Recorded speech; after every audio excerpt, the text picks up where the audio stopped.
like armor. Everyone adored him. The perfect man, the dream fiancé. But Evelyn knew better, because 2 nights ago, she had found the proof, the text, the photos, the video, everything. It started innocently. A forgotten iPad in Damien's office, left open on the desk. Curiosity turned into heartbreak as she read the messages.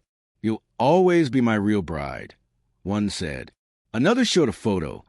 Damien in bed with her so-called best friend, Serena, the woman who had stood beside her through every fitting, every tear, every moment of doubt. Evelyn didn't scream. She didn't cry. She smiled, the kind of smile that makes men nervous. Then she began to plan. Now, as the wedding march began, she walked down the aisle, a vision of grace in white satin, the crowd sighing at her beauty. Her steps were steady, her heart calm. Every second brought her closer to the stage where her revenge would bloom like fire. Damien reached for her hand. His touch used to feel like warmth. Now it was ice. The priest began the vows, his voice echoing through the hall.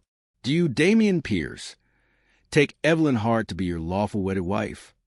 "I do," Damien said confidently, flashing his signature grin. "Do you, Evelyn Hart?" She didn't let him finish. "I don't." The words cracked like thunder. A hush fell over the crowd. Damien blinked, laughing awkwardly. "Babe, what?" "Don't babe me," she said, her voice cutting through the air. "You should save that word for Serena." Gasps filled the room. Cameras clicked. Somewhere in the crowd, Serena froze, her face draining of color. Evelyn raised a small remote control in her hand. Everyone deserves to know what kind of love story they're celebrating. The screen behind them flickered to life, and the video began. Damien and Serena together in his penthouse, his voice whispering words of love, the same ones he rehearsed for Evelyn, the same promises, the same lies. Serena stumbled to her feet, trembling. "Evelyn, it's not what it looks like." "Oh, it's exactly what it looks like," Evelyn said coldly. "But don't worry. I made sure everyone got a front row seat." The crowd erupted. Whispers, gasps, phones lifted to record. Damien lunged for the remote, but Evelyn stepped back. "Touch me and I'll release the rest, including the part where you talk about my inheritance." Damien's face turned pale. "You don't understand." "Oh, I understand perfectly," she said. "You never loved me. You loved the merger, the heart-pierced deal. You thought marrying me would secure it." She turned to the crowd, her voice calm but trembling with controlled fury. "Ladies and gentlemen, this is what happens when you build your empire on lies." Evelyn's mother stood, trying to intervene. "Sweetheart, this isn't the time." "No, Mother," Evelyn said, her eyes glinting. "It's the perfect time. You knew, didn't you? You told me to marry him anyway." The room fell silent again. Even the music had stopped. "I wanted love," Evelyn said softly, "but you wanted status. So here it is, your perfect fairy tale." She tore off her veil and dropped it at Damien's feet. "Congratulations. You both deserve each other." And with that, she turned and walked down the aisle, her heels echoing like gunshots against marble. The cameras followed her, flashing like lightning as she pushed open the grand doors and stepped into the cold sunlight. Free, furious, and finally alive. But outside, a black car waited, and inside sat a man she never expected to see again. The door of the black car swung open.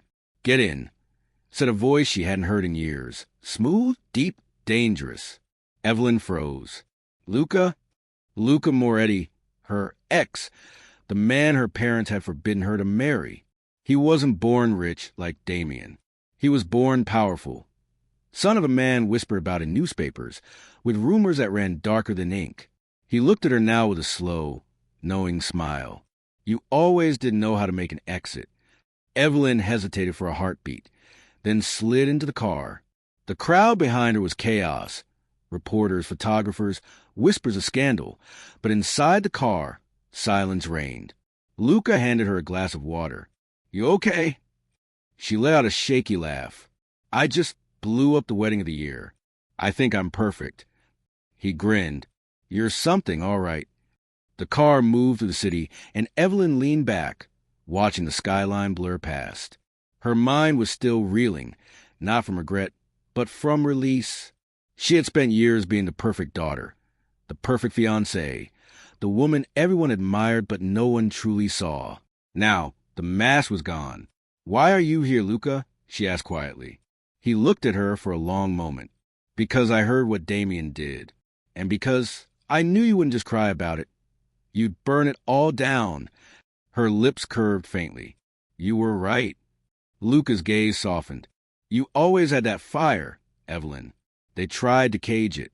I always knew it would come out someday." For the first time in hours, Evelyn felt something like peace. She looked out the window again and smiled. "I'm done being someone's pawn." By evening, the headlines had spread everywhere. Billionaire bride exposes cheating groom at the altar.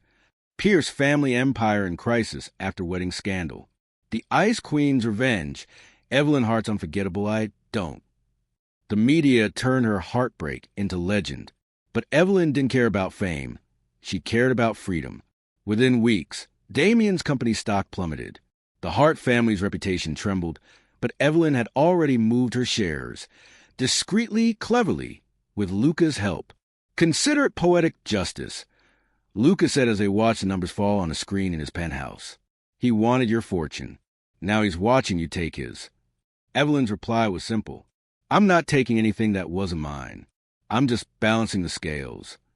A month later, she hosted a charity gala. Her own event, her own name on the banners.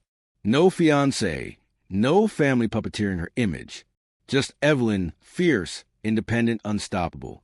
As she walked through the crowd, people whispered not in pity, but in awe, the woman who turned betrayal into power. Damien showed up that night, desperate, disheveled, uninvited. "Evelyn, please," he begged, cornering her near the balcony. "You ruined me." She looked at him with calm detachment. "No, Damien, you ruined yourself." "You can't just walk away like this," he snapped. "You loved me." She smiled faintly. "I loved who I thought you were." And with that, she turned her back on him, just as Serena appeared behind him, arguing over who betrayed whom first. Their shouting faded into music as Evelyn stepped outside, the night breeze catching her hair. Luca joined her, hands in his pockets. "You handled that beautifully." "I learned from the best," she said with a smirk. He tilted his head. "So what now?" "You've taken back your name, your power, your life. What's next?" Evelyn's eyes sparkled. "Now, I build something real. No masks, no lies, maybe even a life that's actually mine." He raised an eyebrow. "Need a partner?" She laughed softly. "We'll see." The city lights glimmered below them, 1,000 diamonds scattered across the dark.